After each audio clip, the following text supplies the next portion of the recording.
So I started streaming on Twitch, and I got a video idea. You see, I started streaming Immortals Phoenix Rising, and when I finished it, I started streaming Hades.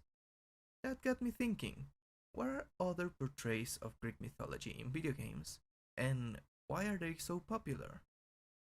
Of course, there are examples like those I mentioned, or the God of War series, which I'll eventually make a video of.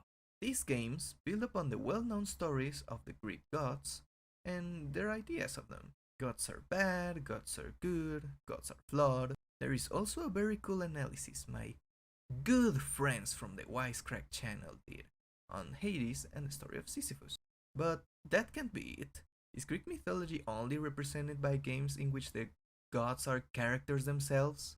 Or, as Phoenix shows us, it's about the stories and adventures of larger-than-life heroes we can admire or even compare to. Like, have you ever thought about how similar is Odysseus to Michael the Santa? What? Impossible!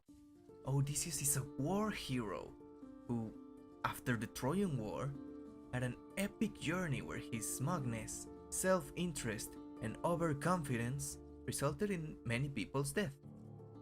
He goes back and proves himself to his wife and doesn't think twice about killing her suitors, whereas Michael is a bank robber who, after faking his death, lives a life where his impulses result in many people's death.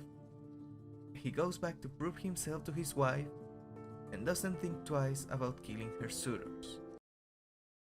Wait, okay, it may be a stretch to say Odysseus and Michael have the same story, but when you look at the basis, they're about what happens after the glory days. Can we put violence away? These characters have been through so much that they don't know how to adjust to peaceful time, and the cycle of violence may continue forever. On the other hand, the Iliad, the story of Achilles, hero of the Trojan War, the greatest of all Greek warriors, a man who became a legend, dying an undefeated warrior. And I believe that's the direction Cyberpunk 2077 was heading, but don't trust me, I didn't finish the game. Now, let's look at a more superficial example. The story of Orpheus and Eurydice, a man willing to go to the depths of hell to save his lover. Does it sound familiar? Maybe because all of the damsel in distress trope controversy surrounding video games? Greek mythology has a lot of it too, almost as if it's a very archaic concept. But we can go into more detail.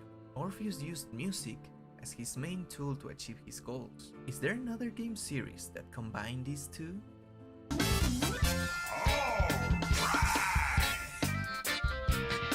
No, not Donkey Konga. I meant The Legend of Zelda. You know, Ocarina of Time is a thing. However, the one thing that Orpheus couldn't do with his music was control time. Do you know the story of how Prometheus gave fire to the humans and Zeus punished him for it? That is the old tale of how our actions have consequences regardless of the intention we had. Choice-driven games come to mind, and the example I chose, Marcus from Detroit Become Human. The essence of the Marcus character is to decide whether you're going to manifest in an aggressive manner or being peaceful. And whether you decide to go peace mode or beast mode, it will get ugly.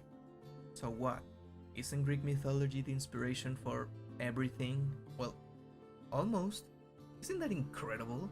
After all these years, Greek mythology is still relevant to the point where I can point to specific games and characters that resemble some of these stories.